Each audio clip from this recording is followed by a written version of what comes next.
Bien, creo que ha ingresado una cantidad, eh, ya tenemos un poco más de 20 personas conectadas, de acuerdo a lo que me indica esto. Sí.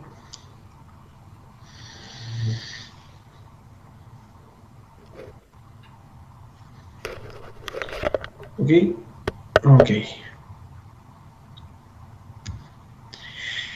Bien, como les decía, bueno, espero que estén bien ustedes, su familia, a los que se van incorporando, les saludo a la distancia.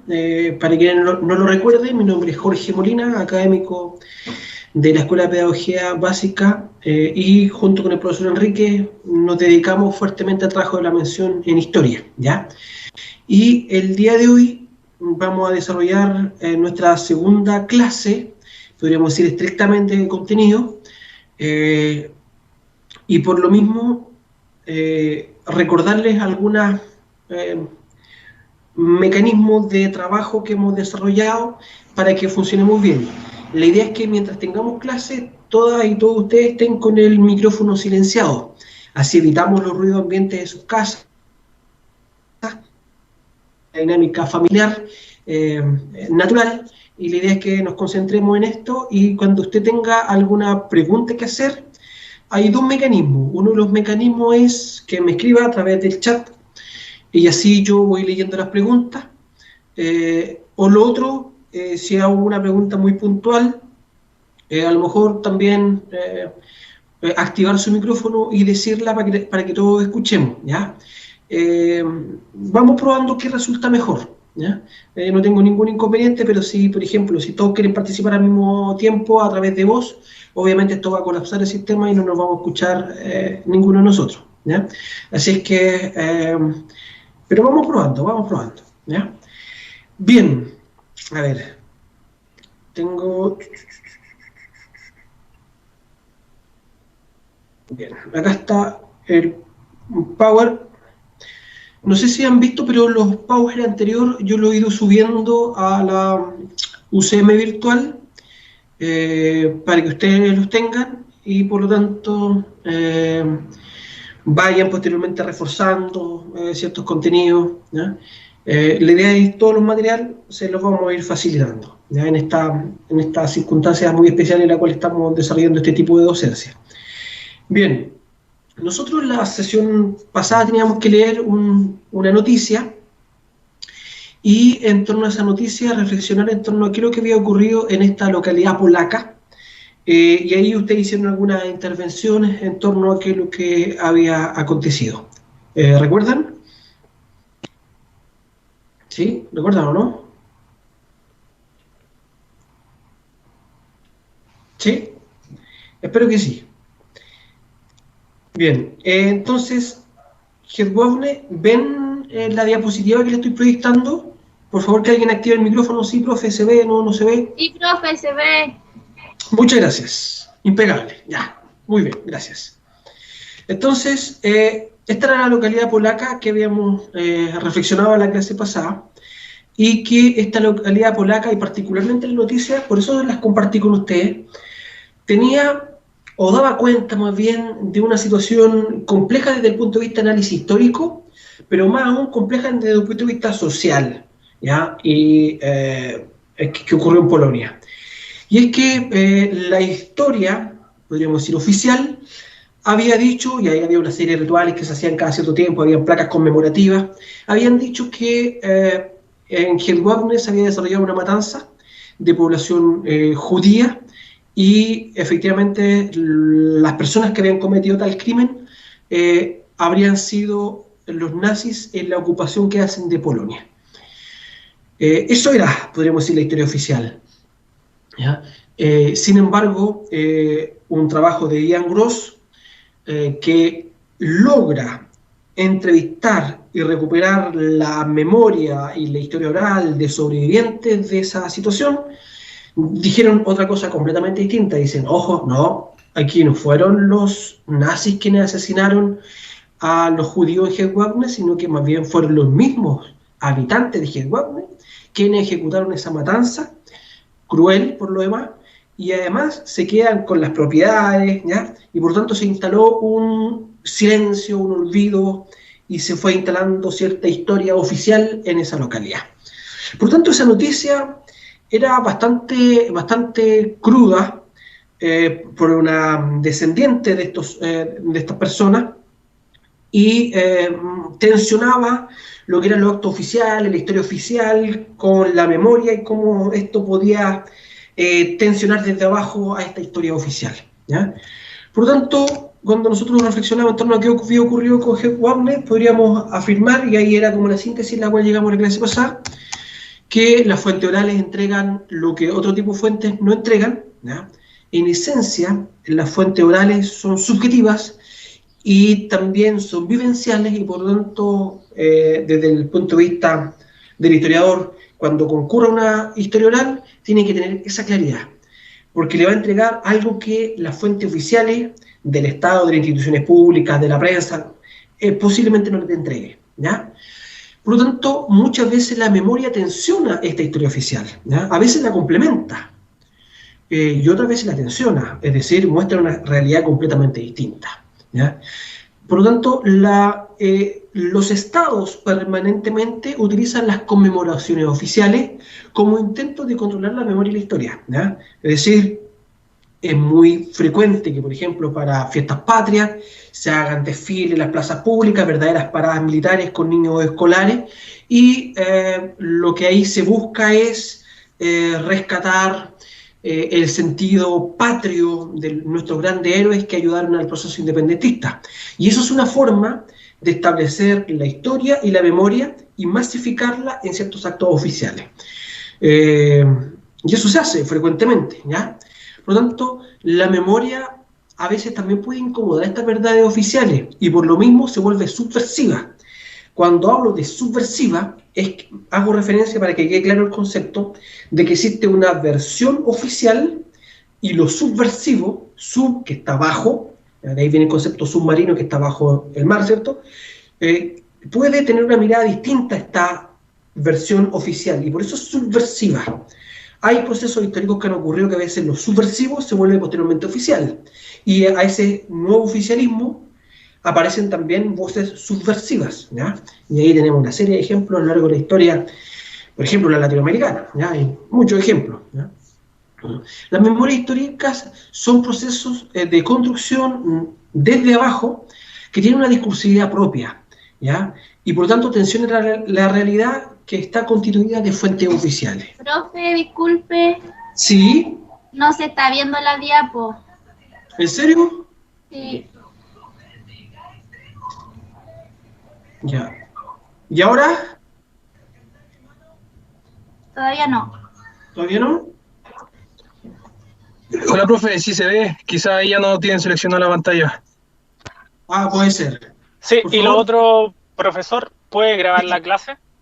De veras. Sí, es Por que esto es favor. como la síntesis, sí, esto es la síntesis de la clase pasada, pero qué bueno Ok. que me haya dicho, porque lo grabo al tiro. Ya, muchas gracias.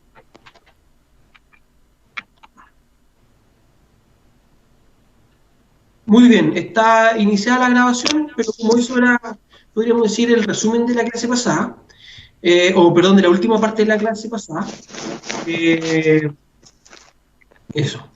Por favor, antes que se me olvide, lo que ocurrió con el otro curso es que después de que terminó la clase, el grueso se desconectó, como debiese corresponder, pero hubo dos estudiantes que no se desconectaron en otro curso, y cuando no se desconectan queda grabado, por lo tanto la otra clase quedó grabada mucho tiempo más de lo que había sido la clase, ¿ya?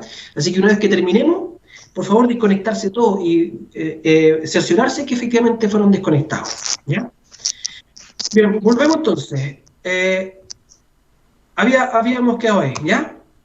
Por lo tanto, aquí está Hugh Wagner, y por eso quería retomar desde Hugh Wagner.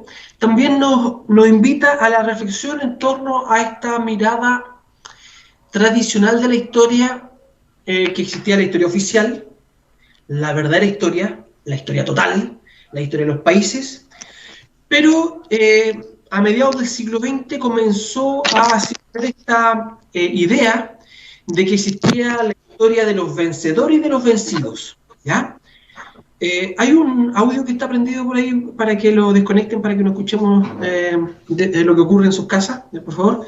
Bueno, les decía, hay una historia, podríamos decir historia oficial, nacional, que algunos historiadores hablaban de la llamada historia de los vencedores, y a mediados del siglo XX comienza a surgir esta idea que también, ojo, también existe otra historia, que es la historia de los vencidos. Y dentro de esta corriente, quizás en Latinoamérica, el historiador que abre estas vertientes de investigación fue el famoso historiador que murió recién el año pasado, Miguel León Portilla, un historiador muy respetado en México y en Latinoamérica y en el mundo, porque él, junto con ser un gran historiador, fue uno de los que más conoce sobre el náhuatl, la lengua de los indígenas mexicanos, y por lo tanto logró generar una gran traducción de códices mexicanos, ¿ya? Y por lo mismo logró hacer una historia a partir de los códices mexicanos y de cómo estaban viviendo y pensando los indígenas en torno al proceso de descubrimiento y conquista, ¿ya? Por lo tanto, si usted quiere conocer y profundizar en torno a este proceso y la mirada de los indígenas, Miguel León Portilla es uno de los historiadores. A él tienen que buscarlo y a él tienen que leerlo. Es uno de los grandes historiadores mexicanos que tristemente falleció el año pasado. Bueno, Miguel León Portilla, fíjense, el año 1959 publica este famoso libro que se llamó La visión de los vencidos, relaciones indígenas de la conquista. Y por lo tanto, con él se abre una línea de, ojo, que en las guerras no se puede hablar solo de los vencedores, sino que qué pasó con los vencidos, cuáles fueron sus sensaciones, su mirada en torno al proceso histórico. Por lo tanto, a mediados del siglo XX se da esto.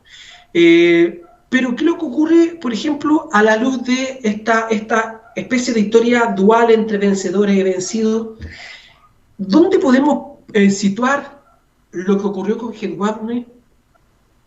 ¿Quiénes son los vencedores y quiénes son los vencidos? Les pregunto yo a ustedes, ¿qué opinan? Usando esta dualidad de vencedores vencidos.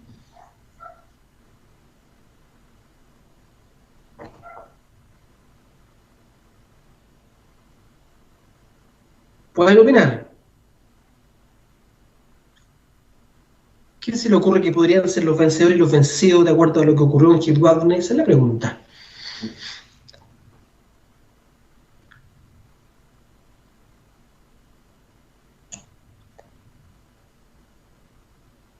¿Algún comentario?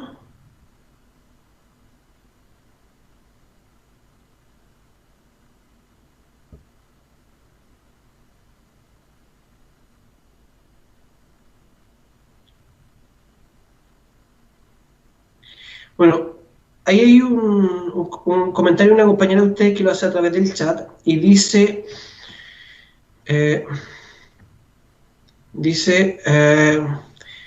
polacos serían los vencedores y judíos serían los vencidos, ¿ya? Otra compañera de ustedes dice, los vecinos creo que fueron los vencedores.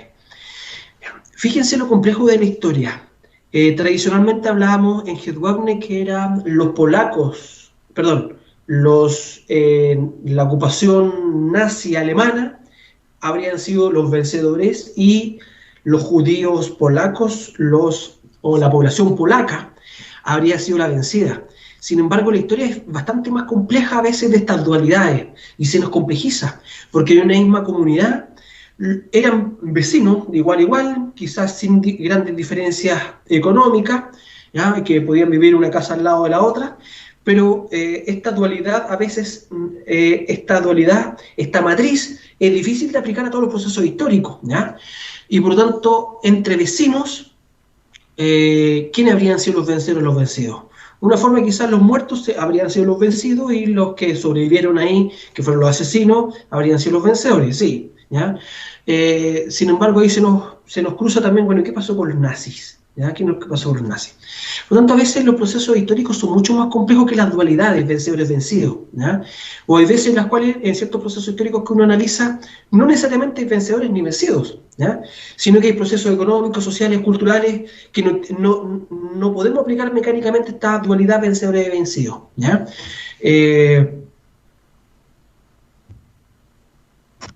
Bien. Y esto nos lleva a dar cuenta también que tenemos distintos tipos de historias, ¿eh? Tenemos la historia política, la historia económica, social, cultural o de las culturas, historia del arte, historia de la ciencia, de la religión, de la medicina, de la sexualidad, de las mujeres, de la infancia, de las emociones. Ojo que hoy día es clave la historia de las emociones en función de lo que estamos viviendo, ¿ya? Es decir, ¿qué nos está pasando nosotros como seres humanos que estamos, entre comillas, forzados a estar encerrados en nuestras casas, no poder desarrollar una vida, entre comillas, normal como la hacíamos hace 1 o 2 años atrás? ¿Ya? ¿Qué es lo que está pasando con nosotros? ¿Ya? Está la historia de la locura, la historia de la educación, ¿ya? Obviamente nuestro país se está viendo afectado por esta historia de la educación, a partir de esta coyuntura, la historia local, nacional, regional, de las élites, de los grupos subalternos, de la historia urbana, rural, indígena, militar, rural, etcétera, etcétera, etcétera, ¿ya? Por lo tanto, hay distintas vertientes de cómo enfocar la historia y en consecuencia distintos tipos de historias, ¿ya? Y miren lo que les tengo acá. Nuestro escritor Jorge Baradit, que él se ha hecho, me imagino que ustedes habrán escuchado, se ha hecho bastante famoso por escribir los famosos historias secretas, ¿ya? Por lo tanto, ahí aparece una pregunta. Lo que escribe Baradit, de acuerdo a lo que reflexionamos en la clase pasada y un poco hoy día, ¿es historia? Les pregunto yo a ustedes.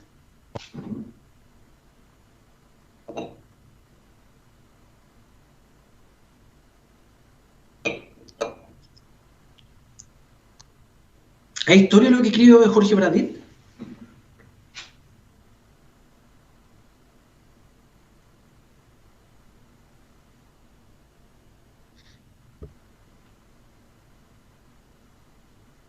Hay una compañera, usted dice, Estefanía Riquelme, leo el correo, dice, Baradit es un buen novelista, se pregunta ella.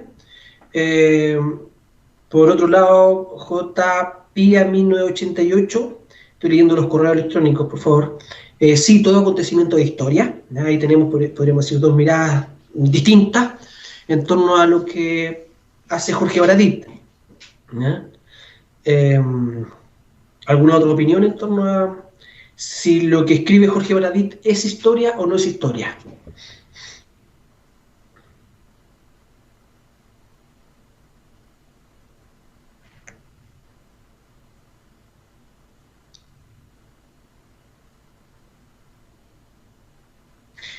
Aquí tenemos V. Loyola, dice, sí, cuenta de un proceso, yo creo que es historia, ok. P. Palma Aliaga dice, sí, es historia, profe, contada desde otra perspectiva, con detalles que otros libros no se cuentan, ok, muy bien. ¿Ya? Tanto ahí tenemos algunas miradas en torno a lo que escribe Baradit, ¿ya? Por lo que estoy notando, el grueso se mueve a indicar que efectivamente lo que escribe Baradit es historia, ¿ya? Bien, interesantes reflexiones que hacen, que ponen ahí, ¿ya?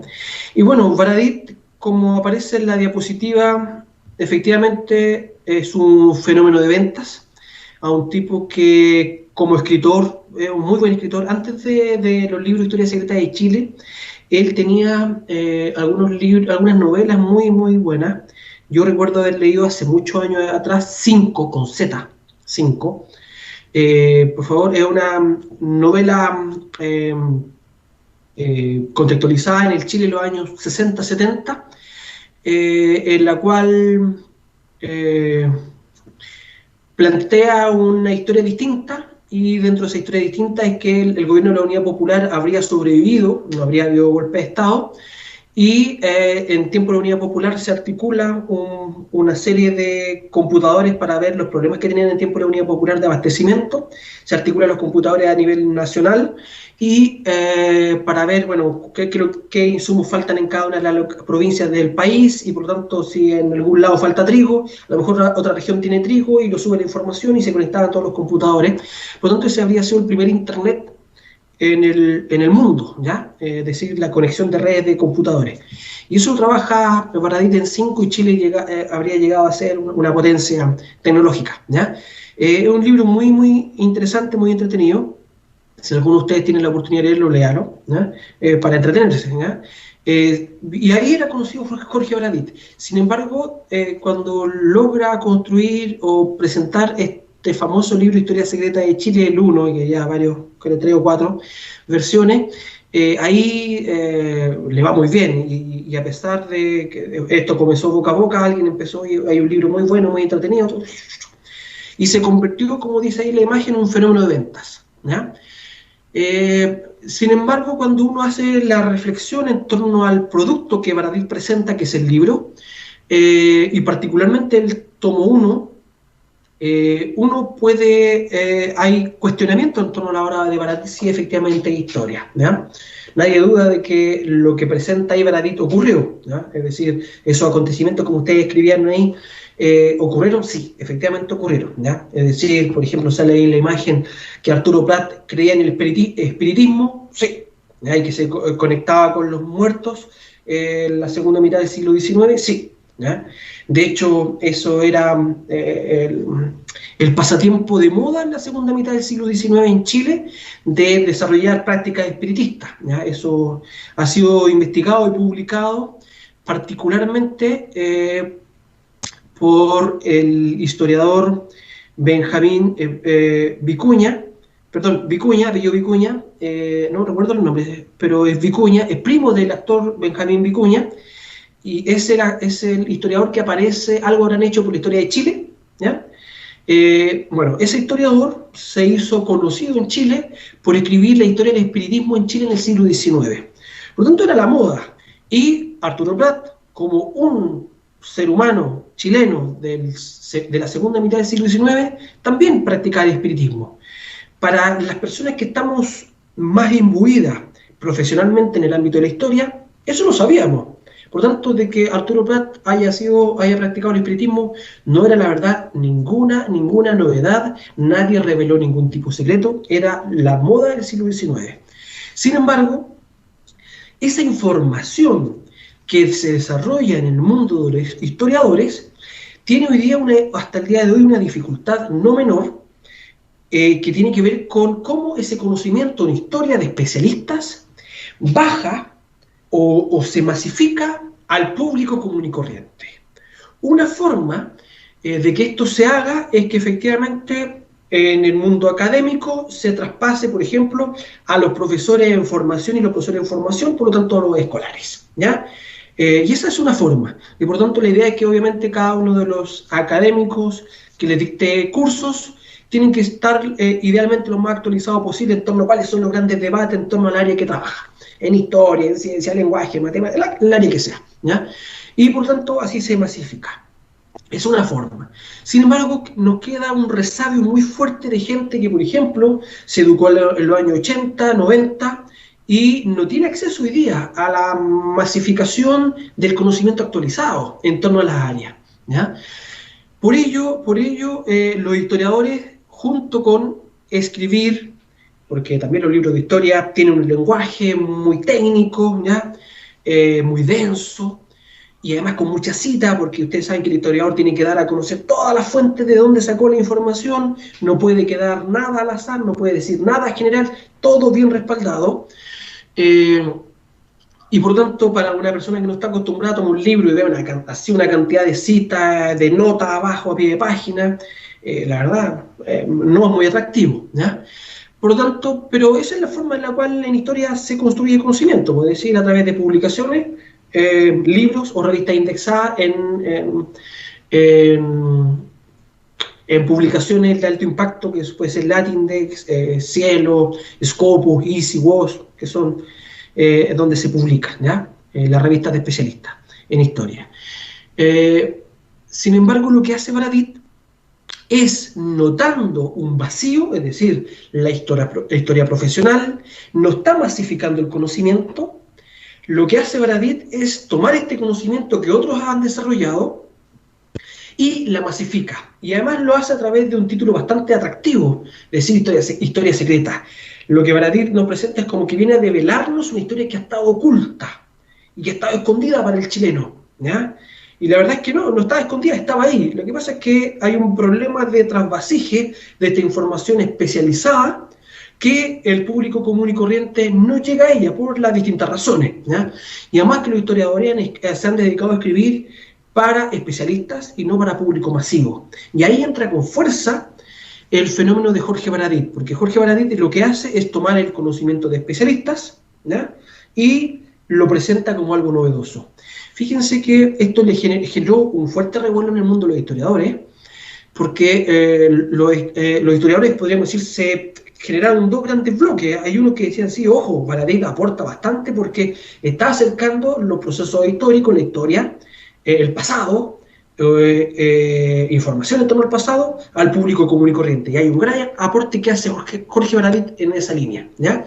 Y hay Premio Nacional de Historia quien estaba apoyando eso, ¿ya? Y hay otro grupo de historiadores que dice, no, ojo, Jorge Baradit lo que está haciendo es apropiarse del conocimiento que nosotros hemos generado y él lo presenta como algo novedoso, ¿ya? Y por lo tanto gana plata a través de una empresa editorial, ¿ya? Por lo tanto, se ha generado un debate muy, muy fuerte hasta el día de hoy que no está zanjado, ¿ya? Por lo tanto, la pregunta que yo les establezco ahí, que es provocativa, obviamente, yo no pretendo tener una respuesta concreta, aunque yo ya tengo mi mirada en torno a Jorge Baradit, ¿ya? Yo creo que efectivamente Jorge Baradit lo que hizo como un gran escritor es apropiarse de conocimientos que otros generaron y lo presenta como nuevo, pero las historias que tiene Jorge Baradit, uno en términos generales las conoce, porque está uno más imbuido en el ámbito de la historia, ¿ya? Pero ha sido fuertemente criticado por un sector importante de historiadores especialistas, ¿ya? Y, por ejemplo, si ustedes quisieran profundizar en este debate en torno a Jorge Baradit con un grupo de historiadores, les recomiendo, hay un artículo que se llama Jorge Baradit, la apropiación del saber, el protagonismo de las élites y el ninguneo docente, ¿ya? Hay un artículo que se llama así, le insisto, Jorge Baradit, la apropiación del saber, el protagonismo de la élite y el ninguneo docente, que fue publicado hace unos 2-3 años atrás en la revista Red Seca, y ustedes pueden acceder a ella, y ahí está Marcelo Casals, Luis Tielemann y otros historiadores que hacen referencia a, bueno, cuál es el aporte que hace o no hace Jorge Baradit, ¿ya? Y particularmente que critican a Baradit porque hace parecer algo nuevo que no lo es, que se apropia del conocimiento que otros construyeron y además incluso ningunea a los profesores de colegio, ¿ya? De que dice que los profesores de colegio no enseñan adecuadamente la historia a los niños, etcétera, etcétera, ¿ya? Por lo tanto, aquí este grupo de historiadores que yo les menciono que escribieron este artículo sobre la obra de Baradit, dicen, ojo, quizás los profesores de colegio en los años 80, años 90, pero hoy día la historia social, la historia económica, política, de las emociones, la locura, etcétera, ha diversificado y hoy día incluso los libros de colegios son mucho mejores que los que existían en los años 80, ¿ya? Los libros de colegio hoy día no te muestran necesariamente o te obligan a una historia oficial, sino que incluso te muestran ahí permanentemente ejercicio de trabajo con fuentes y te muestran versiones bastante divergentes en torno, entre comillas, a una llamada historia oficial, ¿ya? Por lo tanto, es parte del debate, ¿ya? Es parte del debate que está ahí presente, ¿ya? Ahí Ignacio Cosmin parece que encontró ya el artículo y lo está compartiendo ahí para que lo lean, una invitación a la reflexión, ¿ya? Porque Jorge Baradit ha sido presentado como un historiador, siendo que no lo es, pero sí ha logrado él masificar una serie de conocimientos que los historiadores profesionales han desarrollado por mucho tiempo. Y por eso ahí está la tensión. Hay algunos, insisto, que lo valoran y hay otros que simplemente lo cuestionan, ¿ya? Y ahí está el debate. Pero el debate no está zanjado porque el debate tiene que ver con la divulgación, ¿ya? Es decir, cómo del conocimiento que se construye en los espacios de generación de conocimiento, como son las universidades, los centros de estudio, etcétera, cómo lo masificamos y lo democratizamos, ¿ya? Y ahí hay una tarea pendiente, ¿ya? Pero sin embargo hay que diferenciar. Una cosa es ser el historiador y otra cosa es el divulgador de historia, ¿ya? Si a mí me entrevistan en un canal de televisión, la radio, escribo una columna para el diario, eso es divulgación, ¿ya? Y por lo tanto yo soy un divulgador de historia, pero no necesariamente un historiador. El historiador es quien desarrolla este proceso de investigación sistemática, ¿ya? Y posteriormente presenta su producto, que podría ser un artículo para una revista indexada o un libro, ¿ya? Eso es normalmente o tradicionalmente lo que es un historiador, ¿ya? Otra cosa, insisto, es comentar en los diarios, en algún lugar, en las redes sociales, no sé, pero eso no necesariamente es propio de la historia, sino que tiene que ver con la divulgación de la historia, que es otra vertiente. Ojo, este debate está todavía presente. De hecho, a esta altura, más o menos el año pasado, se generó un coloquio en la Universidad Católica de Santiago a partir de esta discusión en torno a historia y divulgación de la historia, ¿ya? Porque efectivamente no solo en Chile tenemos a Jorge Baradit, pero en España también hay otros, en Argentina también hay otros que hacen más o menos lo mismo, ¿ya? Que importante en el mundo de la historia ahora dicen, bueno, el rol nuestro de divulgar lo que logramos construir de conocimiento, ¿ya? En torno al pasado, ¿ya? Y se genera un debate bien interesante. No sé si, bueno, ahí su compañero Ignacio Cosmin comparte el link en el chat para que más adelante ustedes lo puedan bajar y leer en torno a qué es lo que sostiene. Ojo que a partir de ese artículo Jorge Baradit respondió, y particularmente responde en la prensa, cuestionando a estos historiadores, y después estos historiadores hacen una réplica o con un segundo artículo en revista Red Seca, ¿ya? Así es que ahí para que ustedes le echen un vistazo y lo reflexionen, ¿ya? Son insumos que uno les va entregando para que vayan reflexionando en torno al debate actual, ¿ya? Esto está hoy día, ¿ya? Está hoy día. De hecho estuvo ahora hace poco, ha sido como en octubre, noviembre, no tiene que ser un poquito antes, septiembre, octubre, por ahí, Jorge Baradit acá en Curicó, en el Teatro Provincial, y se llenó, es decir, Jorge Baradit es un tipo muy atractivo para la gente, por lo que está él masificando en los espacios en los cuales transita, ¿ya? Bien. No sé si ven el Power, que tengo historia natural e historia humana, ¿ya? Sí, se ve, profe. Muchas gracias, ¿ya? Historia natural e historia humana. Otra forma también de clasificación de la historia, podríamos decir, está la llamada historia natural y la historia humana. Ambas son distintas, ¿ya? La historia natural hace referencia a toda aquella historia que con o sin presencia del ser humano ha ocurrido, ¿ya? Por lo tanto, podríamos tomarla desde el origen de nuestro planeta, no sé, podríamos viajar al Big Bang, ¿cierto?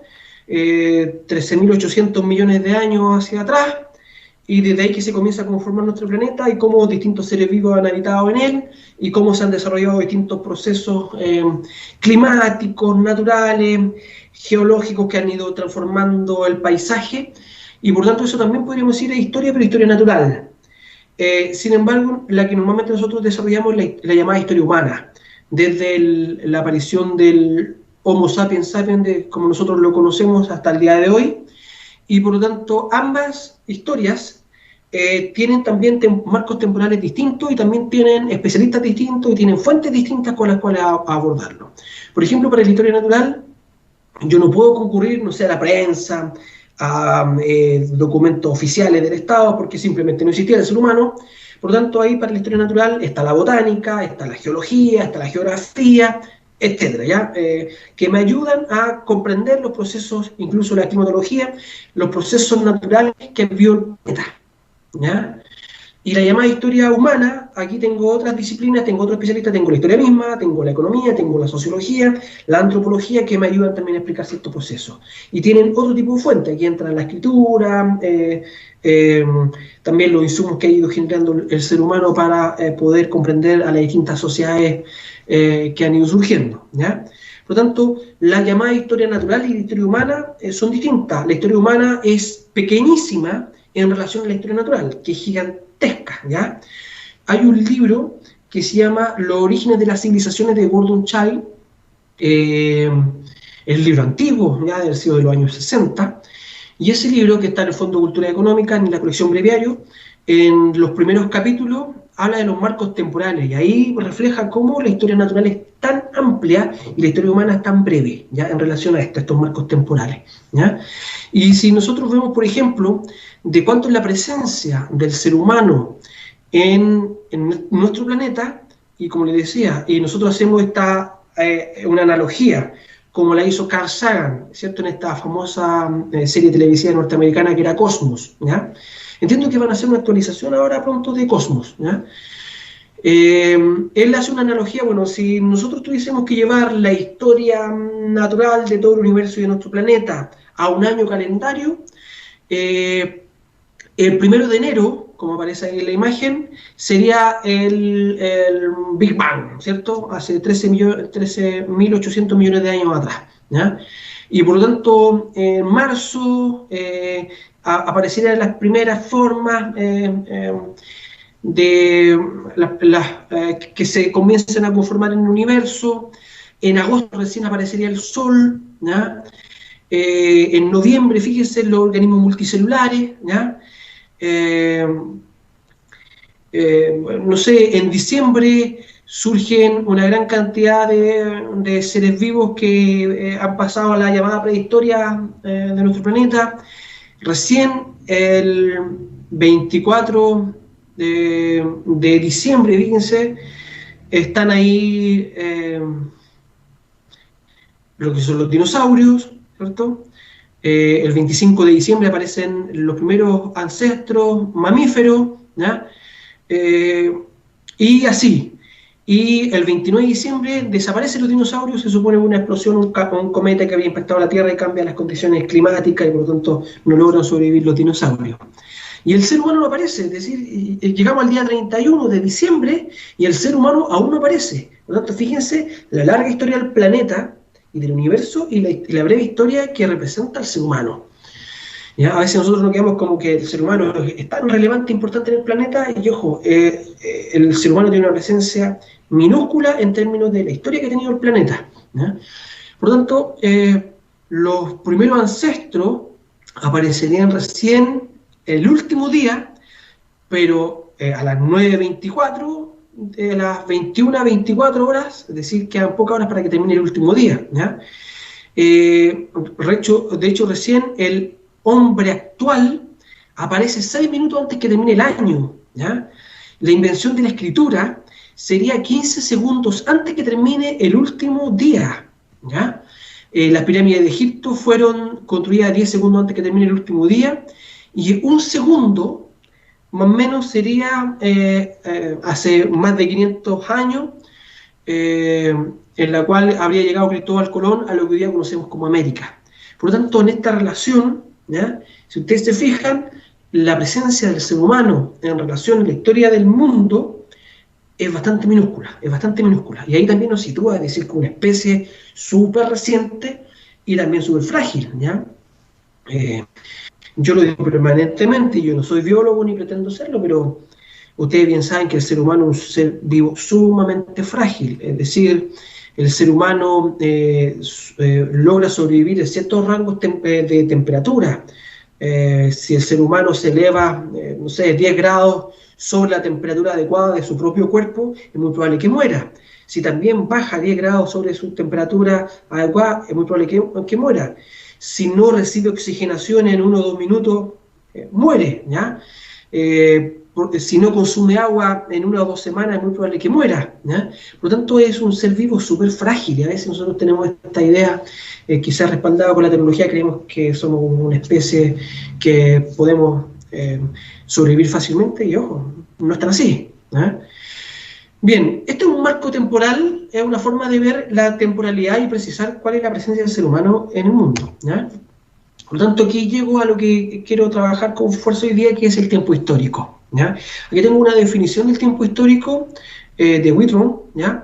Que sostiene, aunque la conciencia de los fenómenos temporales parezca inherente, es decir, propio del ser humano a nuestra experiencia personal, implica un esquema conceptual abstracto, que solo aprendemos a construir de manera gradual. Es decir, para poder temporalizar los procesos históricos, entender la temporalidad, es una abstracción. No es natural, se tiene que aprender. Y además hay que ir aprendiéndola de forma gradual, entender los marcos temporales. A los niños, ustedes recordarán, se confunden mañana, ayer, y paulatinamente van desarrollando esa capacidad de abstracción para ir comprendiendo los marcos temporales, no solo su denominación, sino que también lo que ellos implican. ¿ya? ¿Cómo defino y calculo el tiempo? Mire qué pregunta que está ahí.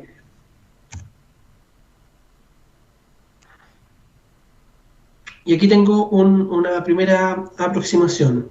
Fíjense que, no sé si usted lo sabía, pero cuando se desarrolla el proceso revolucionario francés, el año 1789, los franceses, que querían acabar con el antiguo régimen, para eso guillotinaron en la plaza pública a Luis XIV y María Antonieta, ¿cierto? Ustedes eso lo saben. Y destruyeron también muchas iglesias porque eso estaba asociado todo al antiguo régimen y querían echarlo abajo y construir una nueva ciudadanía y la república, dejando atrás la monarquía absolutista. También ellos dicen, ojo, si vamos a terminar con la iglesia y a dejarla atrás, hay que también dejar atrás cómo la iglesia nos ha instalado un marco temporal, es decir, el calendario judeo-cristiano, hay que dejarlo atrás, y por lo tanto el origen de Cristo no tiene que marcar las temporalidades en adelante, ¿ya? Y por lo tanto, los revolucionarios franceses, incluso desde el año 1789, comienzan ellos, esto después no prosperó, pero lo definieron, lo discutieron y lo comenzaron a implementar por un tiempo, es que desde el año 1789 ellos dicen, aquí comienza el año 1, de aquí en adelante. ¿Se fijan? Por lo tanto, ellos modifican la definición y los cálculos temporales, ¿ya? Fíjense que hace hasta altura ya unos 3 años, sí, tuve la oportunidad de ir a exponer a Ciudad de México, ¿ya? A un congreso de historia, y me tocó compartir mesa con una historiadora mexicana que ellos trabajaba con comunidades indígenas y hacía referencia a cómo ellos veían y calculaban el tiempo. Y todavía en comunidades campesinas en México hay muchas comunidades que el tiempo lo organizan a partir de rituales en torno a la Virgen, de rituales en torno a solsticios y equinoccios, ¿ya? Por lo tanto, hay una serie de rituales que van ordenando los marcos temporales de la población campesina mexicana, ¿ya? En el campo, en los interiores de nuestra región o de otras regiones, también usted puede conversar con los campesinos más antiguos y ellos se ordenan también o se ordenan mentalmente en términos de ya, esta época es de siembra, esta época es de cosecha, esta época es de vendimia, por ejemplo, etcétera, etcétera, ¿ya? Por lo tanto, se ordenan mentalmente de acuerdo a ciertas prácticas que tienen que desarrollar periódicamente, ¿ya? Y no necesariamente están viendo el calendario el día tanto, el mes tanto, o el año tanto. Sus marcos temporales operan distintos, ¿ya? Y nosotros, comunes y corrientes, también a veces sin darnos cuenta ordenamos hacia atrás nuestra vida y las etapas de nuestra vida en marcos temporales asociados a distintas experiencias. Por ejemplo, no sé, las personas que tienen hijos pueden ordenar y hacer una diferenciación de su vida y dividir en 2 tiempos completamente distintos antes de ser padre y después de ser padre, ¿ya? Aquellos que se han casado, estado civil, ¿ya? Aquellos que organizan también en función de sus lugares de estudio. No es que yo cuando era chico la básica la hice en tal colegio y por lo tanto ordeno cuando yo estaba en tal lugar. O la media en tal otro lugar, y la universidad en tal lugar, ¿ya? O en su lugar de trabajo, no, cuando yo trabajaba en tal empresa y por lo tanto me ordeno temporalmente todo mi proceso histórico en función del trabajo en esa época. ¿Se fijan? Por lo tanto, ahí nosotros vamos ordenando, no necesariamente con un calendario judeo-cristiano, en torno a 10 años, décadas o los marcos temporales que usa la historia oficial, ¿ya? O tradicional, sino que los seres humanos tenemos formas distintas de abordar el tiempo, ¿ya? No sé, a lo mejor para algunas personas este tiempo, entre comillas, encerrado ha sido muy largo, muy lento, y para otros ha sido súper rápido, ¿ya? Ya un mes encerrado no se había dado ni cuenta, ¿ya? Por lo tanto, la forma de asimilar el tiempo son bastante subjetivas y por lo tanto mi ordenamiento del tiempo también tiende a ser bastante subjetiva, ¿ya? Miren, tengo esta imagen de un afiche de la película Rapa Nui de Kevin Costner. ¿Se imagina usted por qué, si estoy hablando de los marcos temporales, le masifico una imagen de una película Rapa Nui ¿Se le ocurre a alguna o a alguno de ustedes?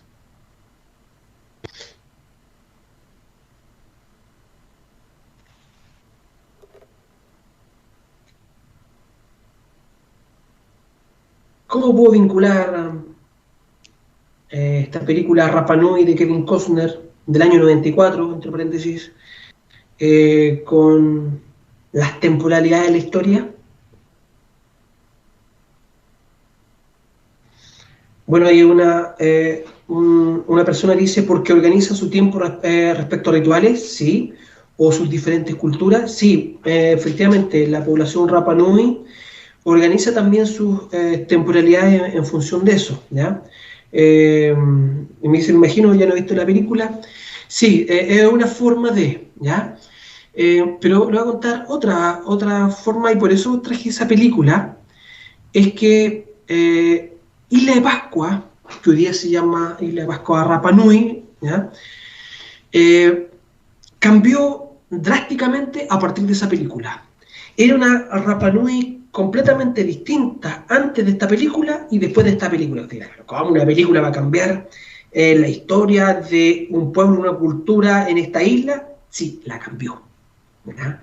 Si usted más adelante tiene la oportunidad de ir a Isla de Pascua, converse con la gente más antigua y se va a dar cuenta que una película cambió la isla y cambió los marcos temporales, ¿ya?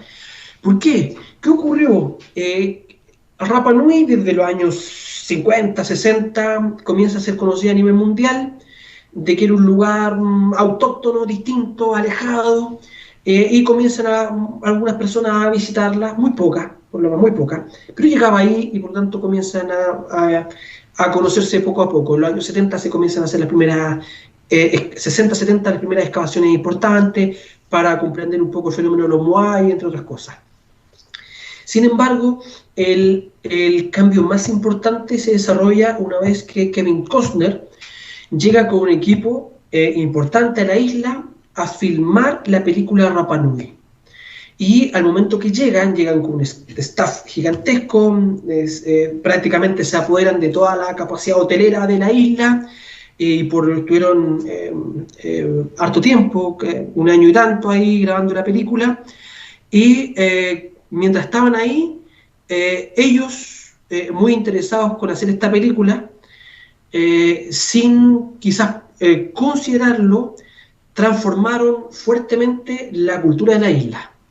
El isleño Rapa Nui no dimensionaba, no tenía la conciencia, la noción que teníamos quizás el resto de nosotros en el continente, de lo que significaba el papel dinero, como lo tenemos nosotros inculcado. Y por lo tanto, en la isla, como está compuesto por distintas familias que componen la cultura Rapa Nui, son muy fuertes los núcleos familiares ahí, con mucha fuerza en la isla. Si había alguna dificultad de alguien que tenía que arreglar la casa, la familia ampliada se reunía o pedía ayuda a otras familias y arreglaban todo en conjunto, hacían los arreglos.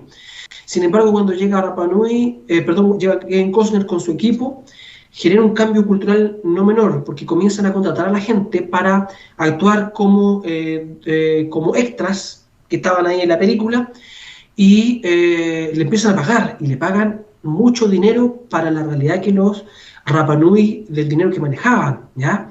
Y esto generó grandes dificultades, y además se le pagaba distinto dependiendo de la labor que hicieran, ¿ya?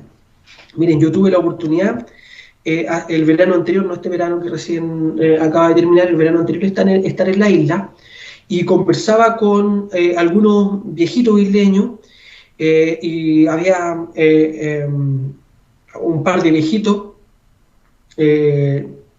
que eran pareja, y me comentaban, y yo entre me reía y notaba ahí la tensión que todavía estaba latente, y el viejito decía que él había actuado como extra y que le habían pagado, pero a su mujer le habían pagado el doble, y le habían pagado el doble porque a todas las mujeres que mostraban sus pechos en la película les pagaban el doble, ¿ya?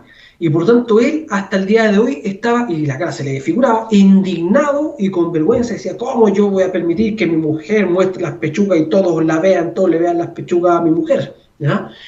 Y por tanto, ¿esto qué generó? Insisto, tensión hasta el día de hoy, y la gente, el isleño en Rapa Nui, comenzaron a notar la importancia del dinero. Bueno, la gente recibió mucho dinero, los isleños, a partir de esta película, y de hecho comenzaron como locos a comprar, comentaban ellos, lo que son las motos. Y muchos isleños se mató andando en moto. ¿Ya? En los primeros años, en el año 96, 97, muchos isleños se mató en moto. ¿Ya? A partir de los dineros que había logrado, como haber trabajado como extra o desarrollando distintas tareas para esta película.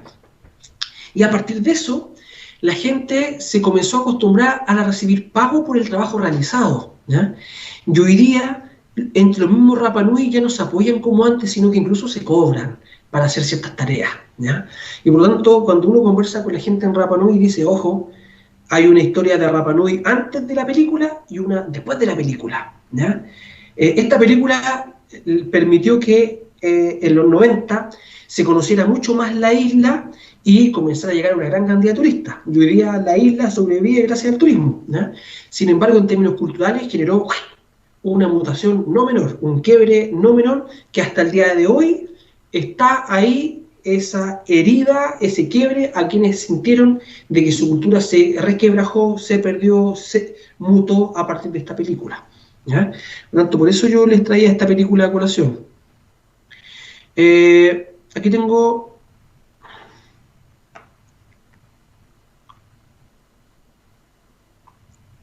Aquí tengo un comentario, parece que... A ver, profesor, disculpe, pero un año judío tiene 353 y un año bisiesto 383. Por lo tanto, si tomamos esa medida de tiempo, estaríamos en otro año, si no me equivoco. Lo estableció el Papa hacia el siglo XVI, basado en un sistema que usaba Julio César, de acuerdo al estudio y comportamiento de las estrellas durante el periodo, que, de acuerdo a su parecer, se parecería mucho en la cantidad de los judíos.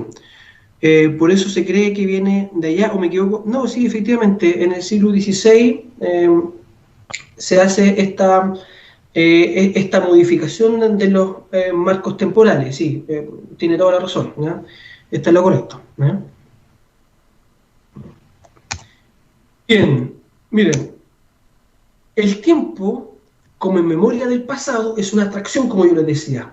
Es un ordenador que puede permitir o no la comprensión de ese pasado. El tiempo puede ser común o específico de la disciplina, como les puse ahí. El tiempo común o vivido el que nosotros todos desarrollamos. Y por lo tanto todos ordenamos sus marcos temporales en función de. ¿Ya?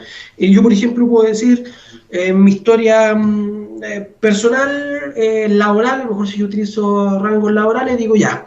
Desde el año 2017...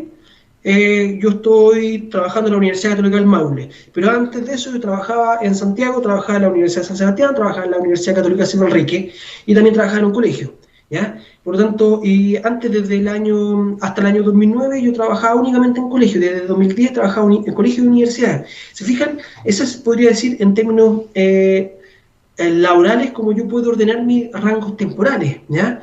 Pero, insisto, el tiempo común o tiempo vivido corresponde a un tiempo personal. Cada persona, psicológica y emocionalmente, establece ciertos cánones para ordenar su propio pasado, ¿ya? Y ahí hay ordenamiento, ¿ya? Hace un tiempo atrás me tocó entrevistar a una persona que se le había quemado la casa. Y por lo tanto tenía ordenada su historia de vida en función de la casa antes de que se quemara y de la casa nueva después del incendio, ¿ya? ¿Se fijan cómo ordenan también? Que hablar de las familias que se les muere un ser muy querido, que puede ser un hijo, por ejemplo, un niño, puede ser su marido, su esposa por alguna enfermedad catastrófica. Por lo tanto también genera marcos temporales distintos, ¿ya? Y por otro lado está el tiempo específico que es propio de la disciplina en historia. Y en historia se trabajan de los marcos temporales, por ejemplo, de Fernand Braudel, ¿ya? Y Fernand Braudel es un historiador francés, en el año 1960, 1980 aproximadamente, es donde produce la mayor cantidad de investigaciones, y Fernand Braudel postula una idea de cómo ordenar los marcos temporales en la historia, y que hasta el día de hoy se utiliza, y se denomina el tiempo braudeliano, ¿ya? Y él habla de que existirían tres grandes tiempos, los de corta, los de mediana y los de larga duración, ¿ya? Los de corta duración serían los hitos, ¿ya? Una acción concreta, ¿ya?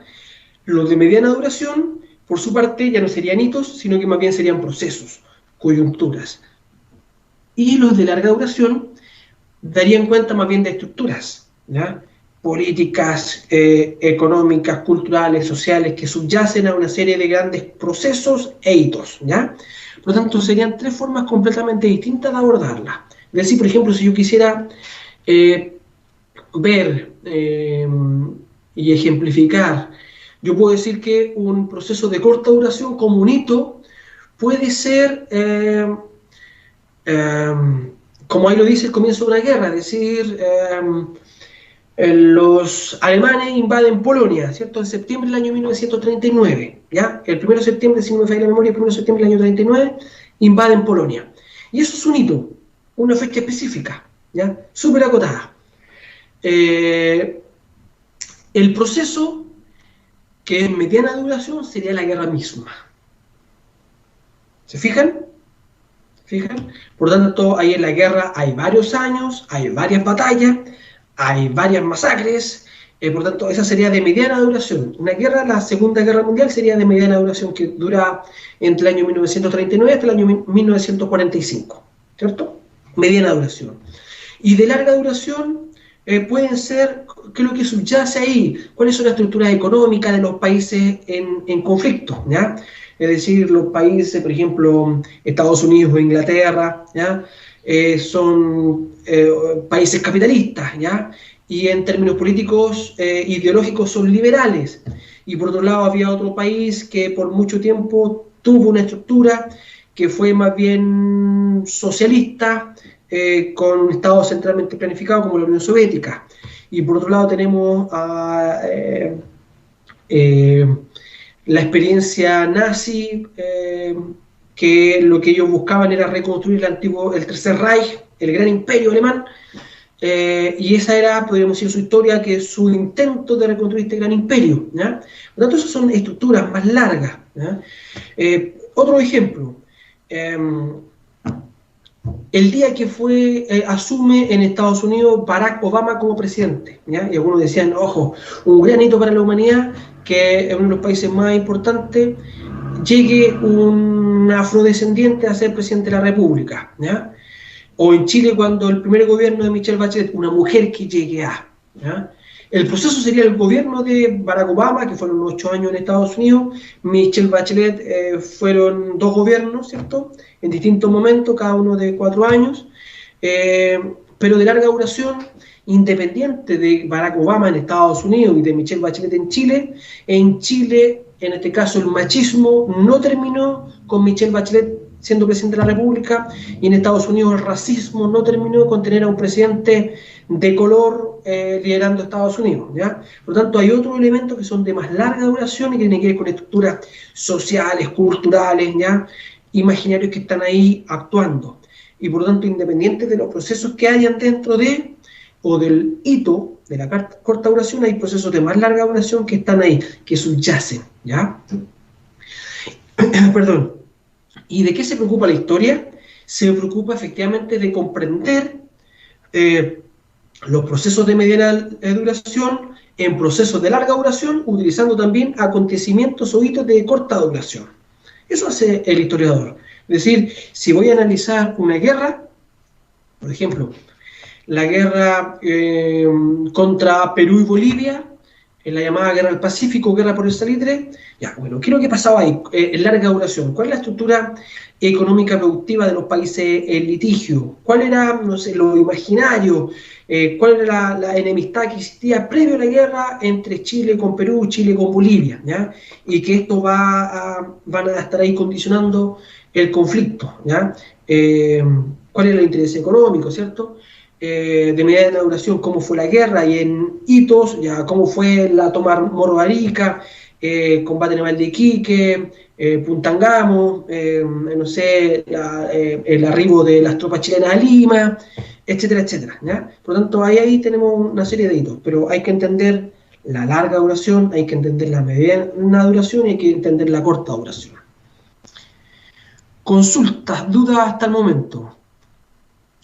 Una pregunta, ¿una crisis económica es de mediana duración? Sí, debiese ser de mediana duración, ¿ya? De hecho, hay crisis que son, en este caso, cíclicas, cada ciertos años, cierta cantidad de años se producen crisis, ¿ya? Por ejemplo, la crisis del año 82 que impacta a Chile es una crisis del mundo y de América, ¿ya?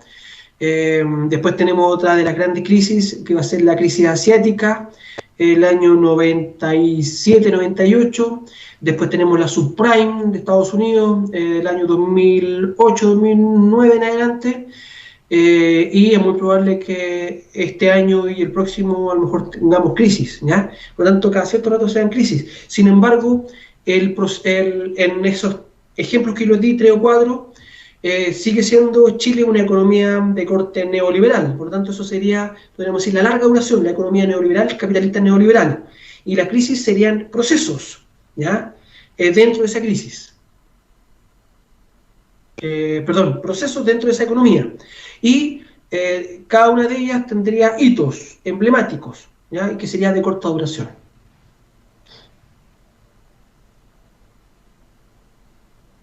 ¿Consultas? ¿Duda?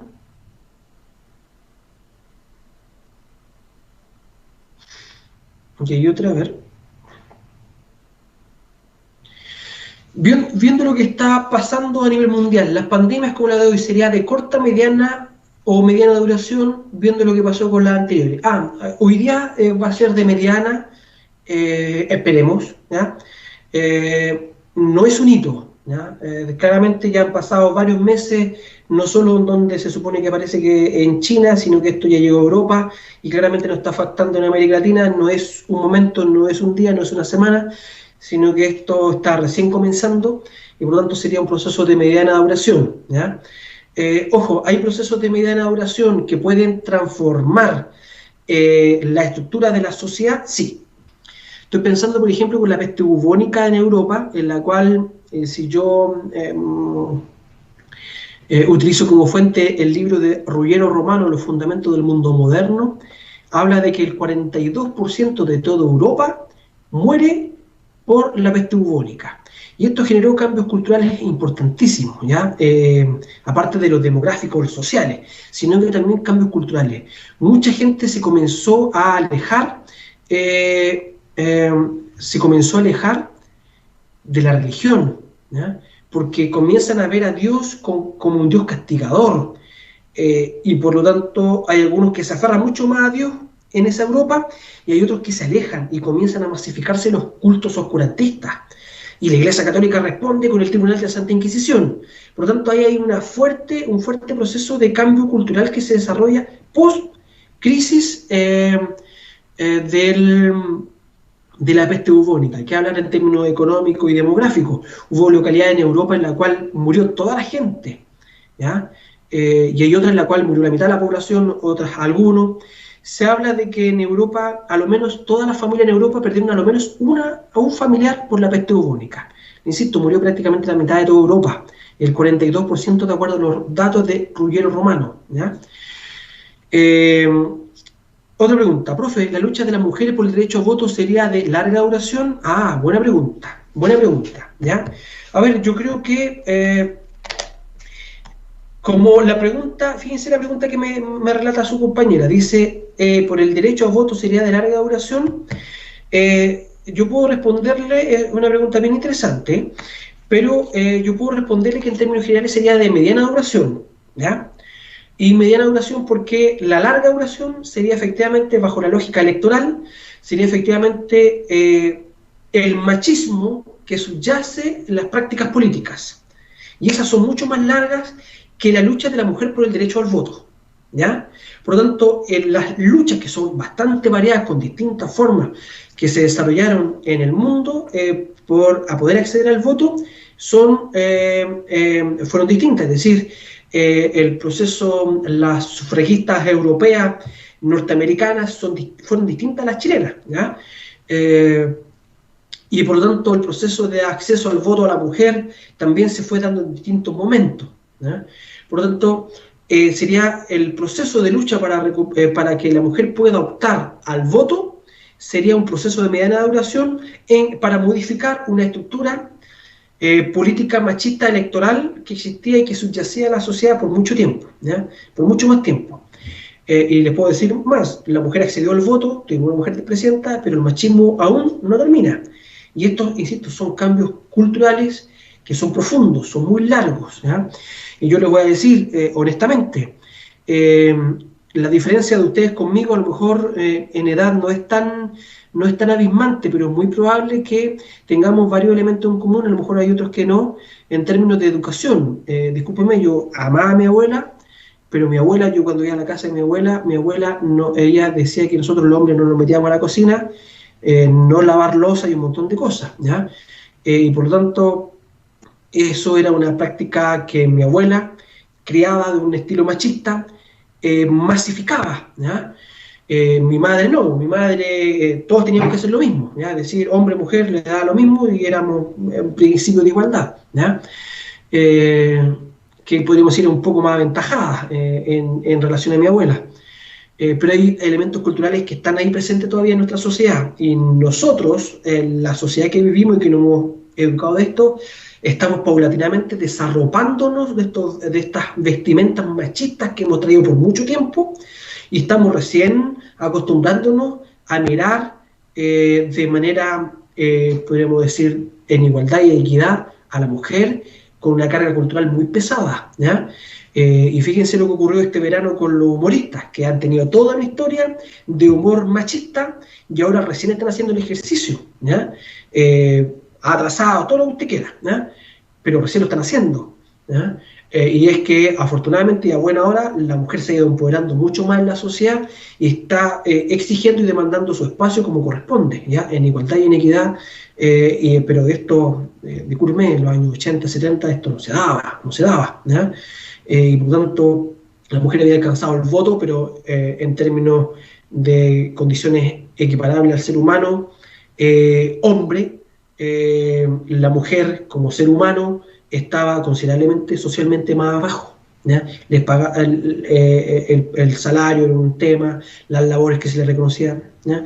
Por lo tanto, afortunadamente esto se ha ido equiparando y esperemos que más pronto que tarde y mucho más rápido se logre la equidad, la igualdad de verdad entre hombres y mujeres, ¿ya? Bien, otra pregunta.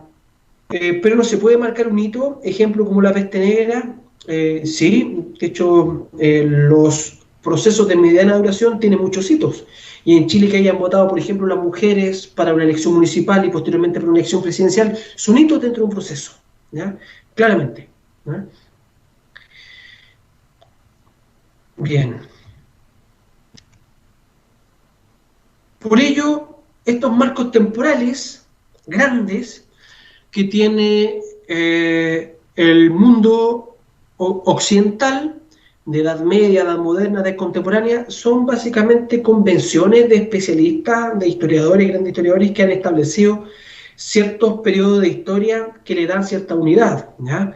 Pero los seres humanos no necesariamente estamos funcionando en base a estas grandes abstracciones de los grandes historiadores, sino que tenemos también, como les decía hace un rato atrás, la historia vivida, y por lo tanto tenemos nuestros rangos de ordenamiento temporal específico, ¿ya? Y, por ejemplo, para ir avanzando rápido, si yo quisiera hablar de la historia precolombina, que es lo que vamos a abordar en la próxima clase, los marcos de ordenamiento temporal de la historia precolombina también son distintas, y ahí sí tienen que ver con los niveles de desarrollo cultural de las sociedades. Y tenemos el paleoindio, arcaico, formativo, clásico y posclásico, ¿ya? Que son las llamadas 5 etapas. Y hubo zonas en la América precolombina que alcanzaron un nivel de desarrollo cultural que alcanzó al paleoindio, otro el arcaico, otro el formativo, otro el clásico y otro posclásico, ¿ya? ¿Por qué? Porque las características son distintas, ¿ya? Por ejemplo, el paleoindio eran básicamente bandas nómades cazadoras recolectoras, ¿ya? los grupos arcaicos, aquí tenemos, ya no son bandas pequeñas, sino que son macrobandas, que son semisedentarias, es decir, están cierta cantidad de años en cierto lugar y después se mueven y están otra cantidad de tiempo, en otro espacio, ¿ya? Y son grupos considerablemente más grandes, no grupos de 7, 11, 15 individuos, sino que pueden ser 200, 300 que se están moviendo, están en cierta zona, en un valle, por ejemplo, en cierta época, y para el invierno se van hacia la cordillera, las veranadas, ¿cierto? Etcétera, ¿ya? Formativo, aquí estamos hablando de tribus sedentarias que ya conocen lo que tiene que ver con el cultivo, y aquí tenemos, por ejemplo, los atacameños en Chile, en el norte. En el clásico, aquí tenemos los mayas, que son las civilizaciones clásicas, pero también tenemos la cultura de Tiahuanaco en Bolivia.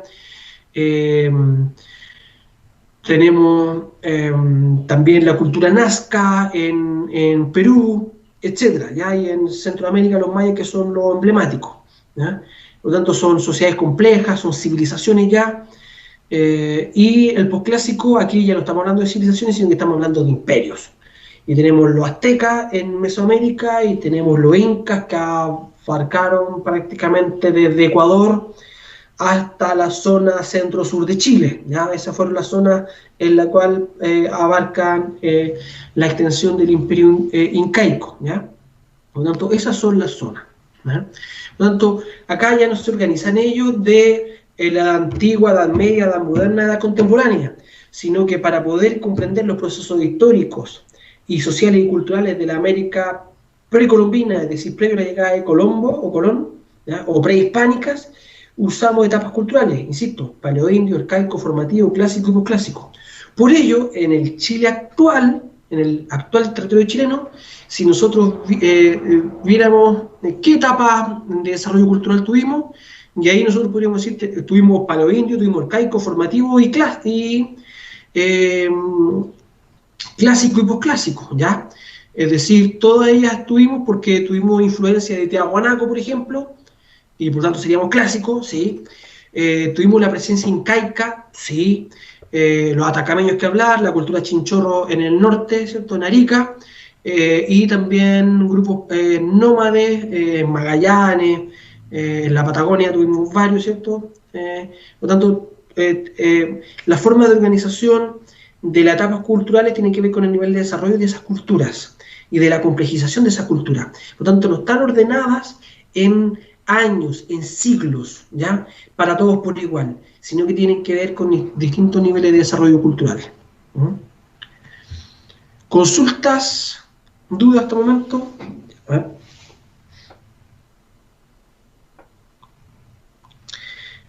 Acá su compañera, volviendo un poquito atrás, decía, el empoderamiento y emancipación femenino sería de larga duración.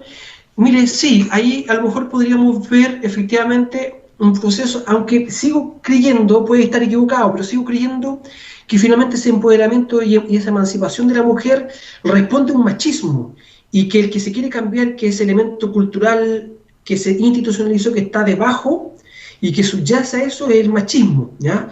Por lo tanto, eso es lo que se quiere transformar, ¿ya? Por lo tanto, a lo mejor estoy equivocado, pero el empoderamiento y emancipación femenino sería larga duración. Sí, sí, sí, finalmente podría tener elementos de larga duración también, ¿ya?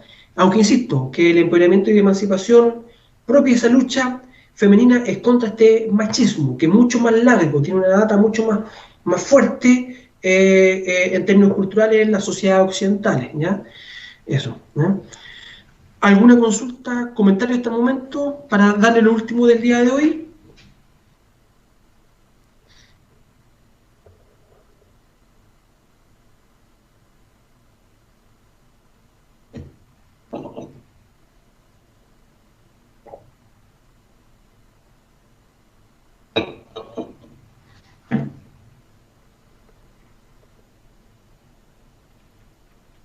¿No hay pregunta?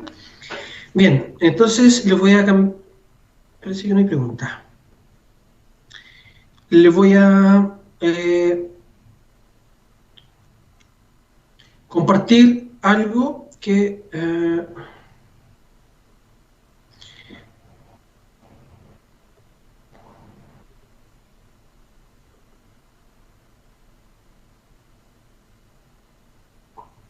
Sí, subiré el PowerPoint a la UCM virtual, sí, la voy a subir también, ¿ya? Y hay algo que también está subido ya, no sé si alcanzan a ver, que tiene que ver con la primera evaluación que van a tener ustedes en este curso. Tienen que hacer dos videos, uno de Historia de América y otro de Historia de Chile. Y Historia de América me imagino que profesor Enrique pronto, o ya le explicó, o pronto les va a explicar en torno a cómo hacer el video.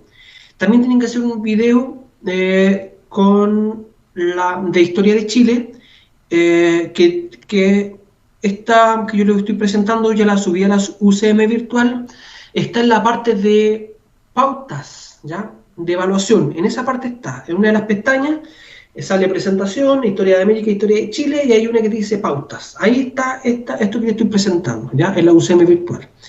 ¿Y qué tienen que hacer ustedes? Van a tener que conformar grupos de 3 a 5 estudiantes y van a tener que investigar y elaborar un video de 4 a 6 minutos. ¿Ya? Fíjense esto, van a tener que hacer un video de 4 a 6 minutos, el cual deberá ser subido a esta plataforma de YouTube y después me envían por correo el link y yo lo puedo descargar y ver, ya para evaluar. ¿Ya?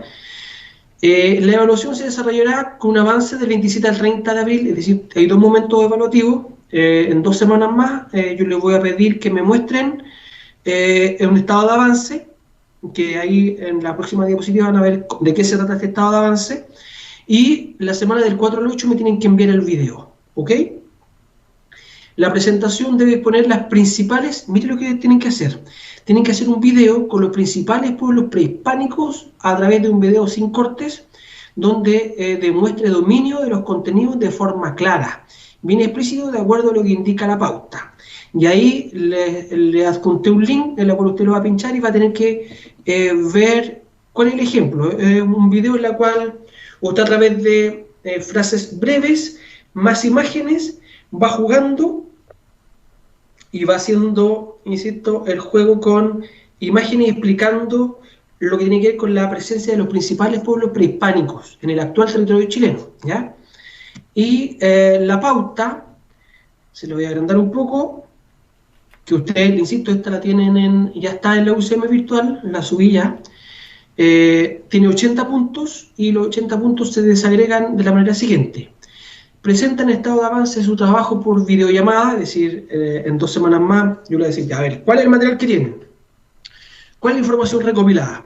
¿Cuáles son las imágenes con las cuales va a trabajar? ¿Cómo va a estructurar el video? ¿Ya? Por lo tanto, eso tiene 10 puntos. ¿Ya? Y ustedes me lo van a mostrar por la videollamada, me lo van a explicar, y por lo tanto, ahí vamos a ver, ¿tiene los 10 puntos, o tiene menos puntos, o no tiene los puntos? ¿Ya?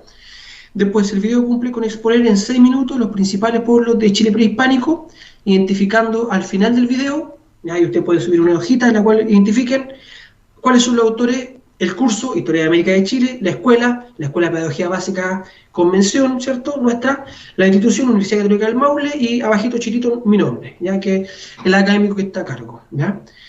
El video está, lo tienen que subir a YouTube, y está titulado Los principales pueblos del Chile prehispánicos, ¿ya? Incluye un resumen. Ustedes saben que usted sube el video de YouTube y hay una parte en la cual hay una descripción. Ahí usted sube un resumen, en la cual indica que ahí están los principales pueblos precolombinos y da a conocer en general cómo organizó este video, ¿ya? 50 a 100 palabras, no más, ¿ya? Y además la identificación de los autores, es decir, cuál es el nombre de ustedes, ¿ya? El relato presentado en el video demuestra dominio conceptual de la problemática analizada, es decir, cuando usted esté haciendo juego con la imagen y el video, usted demuestra dominio de los contenidos del Chile prehispánico, ¿ya?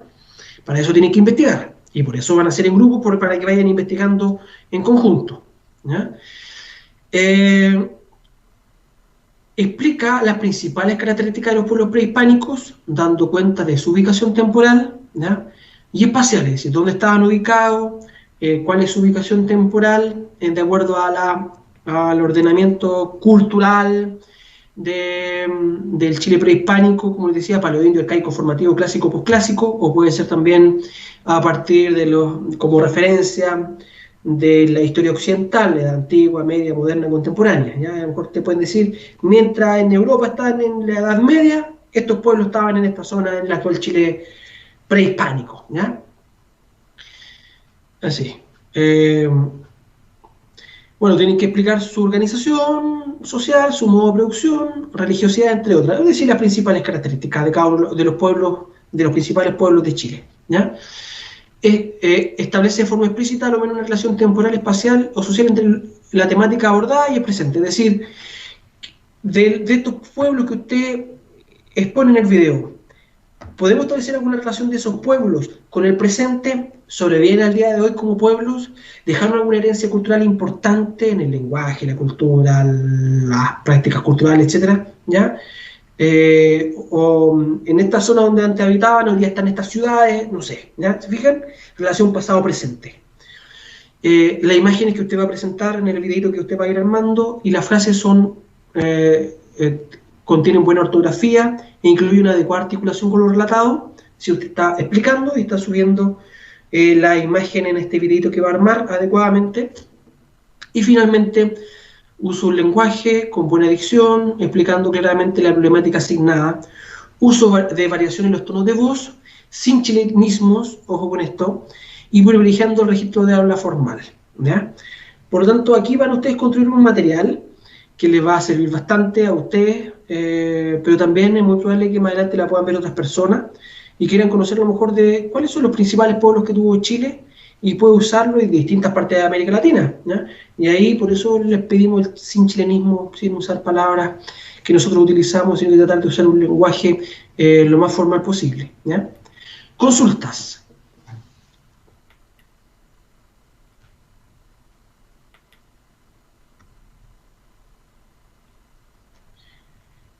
Solo utilizando nuestra voz, me pregunta Verónica, sí.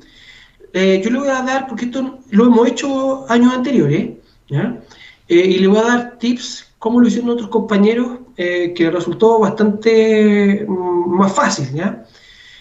Obviamente, como esto es un trabajo en equipo, cada uno tiene que investigar, tener tareas asignadas para investigar, reunir la información, ordenarla, eso lo hacen en conjunto los equipos de 3 a 5 personas, y en algún momento quien tenga la mejor voz se grabe, puede ser con su propio celular, se grabe y arme un relato y se grabe, ¿ya? ¿Puede hablar una sola persona o más de una persona? Sí, pueden ser 2 personas, no hay problema, ¿ya? Idealmente la persona que tenga la voz más clarita, ¿ya? Ahí ustedes verán, o las personas que tengan la voz más clarita, pueden ser 2 o 3, o pueden ser los 5, o las 5, no hay problema, no hay problema, ¿ya?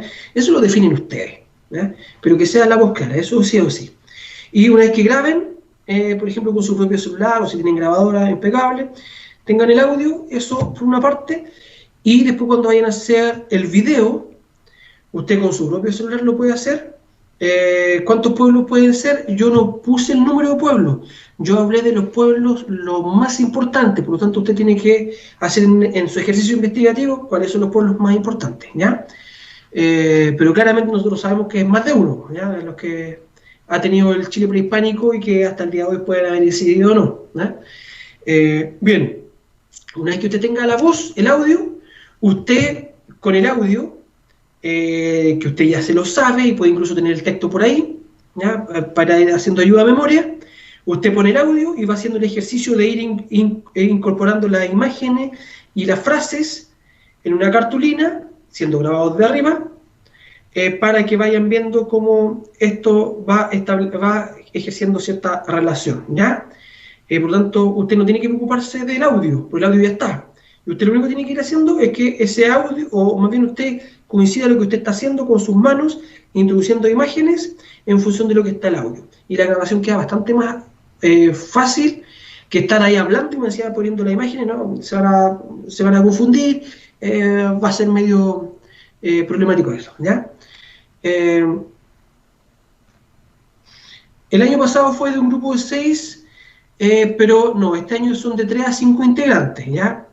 ¿Problema con hacerlo así o nos dividimos en 2 grupos de 3 integrantes?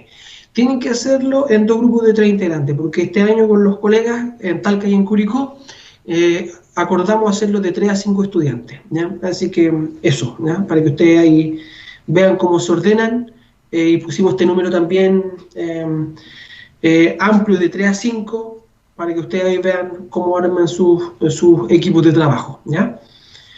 Y por favor, como yo le subí a la UCM virtual, le subí esta pauta que acabo de presentarle, está también ese link, por favor vean el link y vean cuál es la idea de video, ¿ya? Las imágenes deben ser dibujadas, pueden ser impresas, ni un problema, ¿ya? Y si alguna o alguno de ustedes es bueno para el dibujo y quiere dibujarla y colorearla, ni un problema. Eso es resorte de ustedes, ¿ya?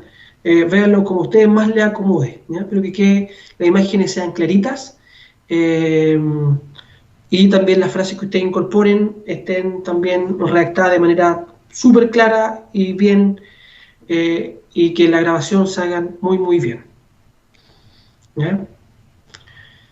Otra sugerencia, cuando grabe, ponga el celular horizontal, no vertical, porque cuando usted pone vertical, después la imagen, cuando nosotros la subimos a YouTube, aparece muy muy delgada. En cambio, si la aparece horizontal, se ve mucho más amplio, ¿ya? Son cosas que hemos ido aprendiendo con los años, ¿ya?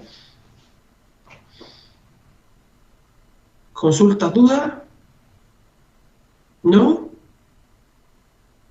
Ya.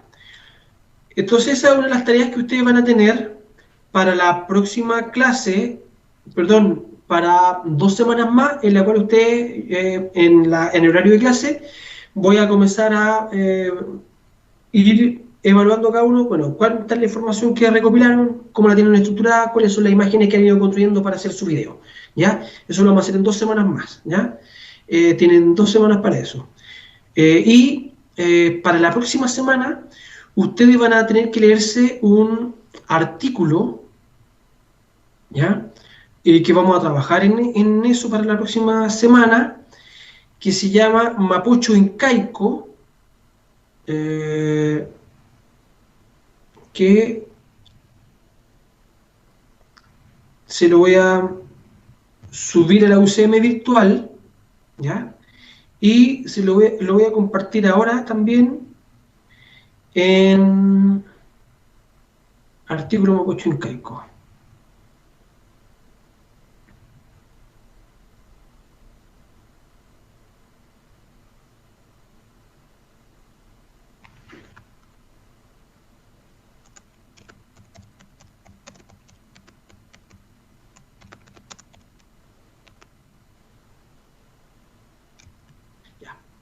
Acabo de compartir en el chat el artículo Mapocho Incaico, ¿ya?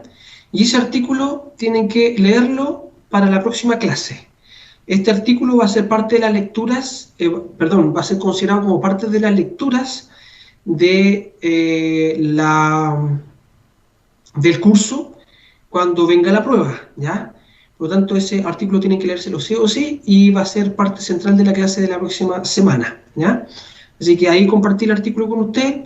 Es un artículo de un arqueólogo, Rubén Stever, con un historiador que se llama Gonzalo Sotomayor, y que fue publicado el año 2012, y que generó un revuelo muy importante en torno a la presencia incaica en Chile, ¿ya? Un artículo muy muy interesante. Así que ahí se lo compartí, y eso es para la próxima semana, ¿ya? Y para 2 semanas más, insisto, usted tiene que tener ya más o menos la información en torno a los pueblos precolombinos de Chile. Consultas, dudas.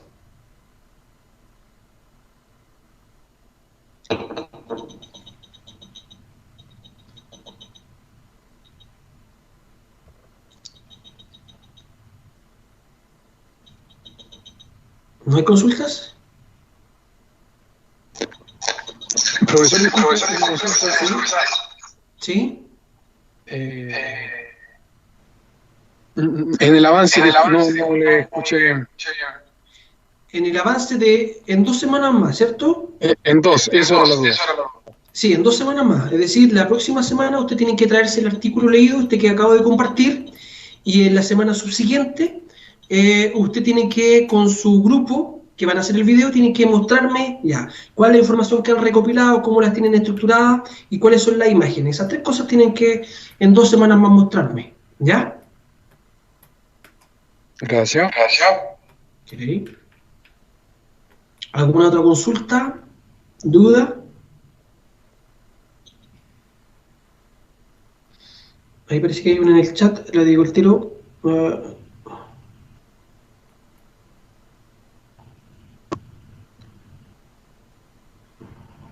¿Se escucha, profesor? Ahora sí. Le hago una consulta.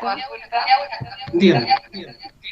El video, ¿es necesario que mostremos las imágenes grabadas directamente o puede ser en un video así con edición, qué sé yo?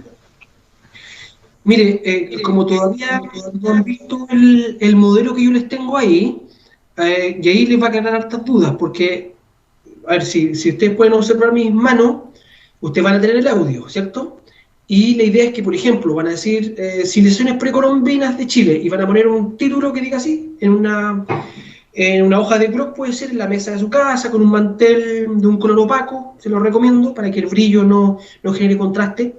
Y usted ponen ahí, civilizaciones precolombinas, y a lo mejor usted va, de acuerdo con usted ordena su trabajo, es decir, voy a ordenarlo por zonas del país, la zona norte, zona central, zona sur o zona sur austral, ¿ya? Y en el norte grande existían esto, otro, y estas eran sus principales características, ¿ya? Por lo tanto, ahí pone algunas imágenes y va explicando algunas características de ellas. En la zona central estaban estos pueblos, pone los nombres de los pueblos, y estas eran las características, y usted pone imágenes de esto, ¿ya? Y después cuando termine, las saca y pone zona sur. Otra forma de ordenarlo puede ser en función de su modo de producción. A lo mejor algunos son grupos cazadores-recolectores, algunos eran pueblos canoeros, ¿se fijan? A lo mejor algunos de ellos practicaban, ya eran grupos sedentarios, etcétera, ¿ya? Por lo tanto, ahí usted lo ordena y va incorporando las imágenes. Las imágenes, usted la puede imprimir, la puede recortar y la idea es que la muestre para graficar lo que usted está expresando y después la saca. Y después incorpora otra imagen y la va sacando y va explicando con el audio que usted ya tiene pregrabado. ¿Ya? Ah, es que profesor, ¿Sí? nosotros por ejemplo cuando hemos hecho videos los vamos colocando directamente en el programa que editamos. ¿Eso no se puede hacer? No, pues la idea es que esto no, sino que vayan haciéndolo así, ¿ya? Por eso yo les presento ese ejemplo de video, porque esto es distinto, no es con el tradicional, no sé, hay varios programas de video, pero de edición de video. Aquí la idea es que prácticamente no tenga corte y que usted lo haga con lo más rudimentario que tenemos, que por ejemplo a lo mejor un celular, ¿ya? Y que lo graben horizontal. Y abajo usted va con la imagen, ¿ya? Miren, vamos a hacer algo. La próxima semana, antes de comenzar los contenidos propios de la clase, ustedes van a poder tener tiempo para ver esta pauta y ver el link que yo les comparto, y si tienen alguna duda en torno al mismo video, las vamos resolviendo en la próxima clase, ya también, ¿ya? Y en 2 semanas más, como les decía, usted me presenta a los grupitos, voy a ir, entre comillas, preguntando, interrogando, usted que me vaya mostrando cuál es la información que tienen recopilada, cómo van a estructurar el video y las imágenes que van a utilizar más o menos. Algunas, no necesariamente todas, pero algunas, ¿ya? Eso que ustedes me pueden mostrar, ¿ya? Y ahí ya tiene los 10 puntos. No hizo la tarea, por lo tanto no tiene puntos y veremos si más adelante presenta el video o no, ¿ya? Eso, ¿ya? Y ojo que este es un video del Chile prehispánico y ustedes con Historia de América tienen que hacer el mismo video, pero con los mayas, aztecas e incas, ¿ya? Eso lo tienen que hacer con el profesor Enrique, ¿ya? Por eso es muy bueno que armen buenos equipos de trabajo porque van a tener pega, ¿ya? Y la idea es que cada uno haga partes de ese trabajo y luego logren confluir en un muy buen trabajo y les vaya bien. Esa es la idea.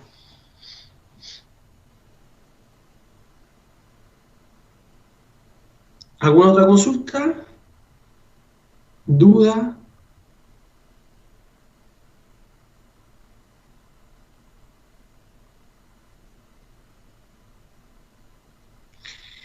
Ya, cuando tengamos que mostrar el avance será el horario de atención por grupo.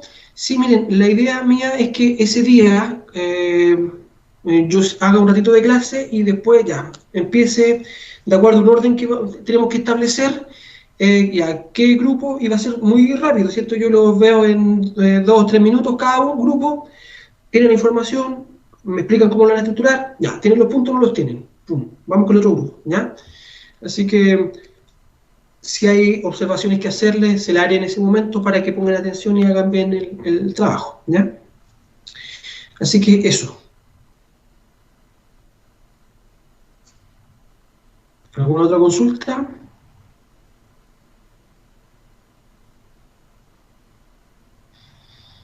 Bueno, si sugiere otra consulta, por favor, usted la anota y la próxima semana cuando nos reunamos se la puedo atender, vean con detalle la pauta, empiezan a armar los grupos y en 2 semanas más me tienen que presentar este estado de avance, ¿ya? Y para la próxima semana, este artículo que se llama Mapocho Incaico, ¿ya? Que usted pone solo Mapocho Incaico y le va a aparecer el artículo, ¿ya? En internet. Y ese artículo tienen que leer para la próxima semana, que eso vamos a trabajar en clase. Bien. Si no hay más consultas, me parece que hay otra consulta. Bien.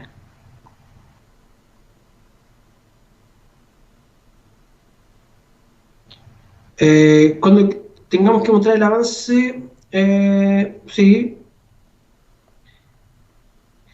Sí, bueno, ahí yo les voy a pedir que los integrantes del grupo, no sé si hay alguien, algún delegado de curso que pueda quizá armar ese listado, me lo mandan por interno, cuando estén listos los grupos, ¿ya? Pero como todavía no tengo apuro, a lo mejor la próxima semana podría estar eso, para que ustedes se ordenen con tranquilidad, ¿ya? Y me los manda que una pura persona, alguien que opere como delegado, me mande el listado, y por lo tanto eh, me diga, este grupo tiene 3, 5 integrantes, no sé, estos son los nombres, ¿ya? Ni un problema.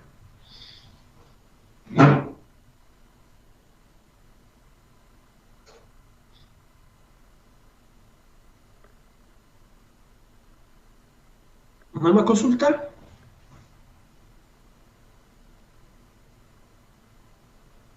¿No?